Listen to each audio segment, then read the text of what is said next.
हिंडता फिरता स्वप्नी जे देखिले रात्री ते ते तैसे की होत असे. हिंडता फिरता गेलो आनंदवन भवन. कुठाय त्या आनंदवनात तसं महाराष्ट्र हा प्रेरणादायी होता. एकेकाळी महाराष्ट्रानं अनेक संदेश दिले. महाराष्ट्रानं क्रांतीचे संदेश दिले.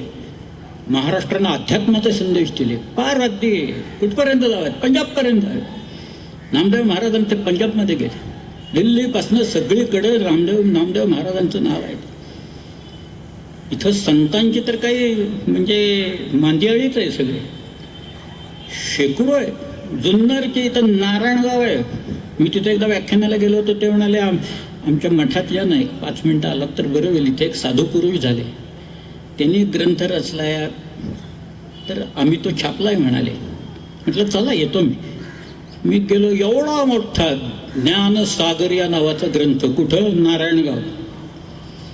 नारायणगाव म्हणजे आपल्या सागरी शेखांचं गाव.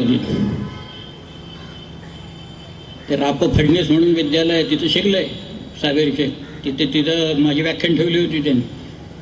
आणि मी तिथं गेलो त्या नारायणगावमध्ये. तिथं ज्ञानसागर या नावाचा अतिशय उत्कृष्ट असा ग्रंथ तिथं ठेवला. हे सगळीकडं ते महाराष्ट्रावर पसरलेलं. महाराष्ट्रातच नेमकं असं का व्हावं? एवढी अधोगती का प्राप्त व्हावी आम्हाला?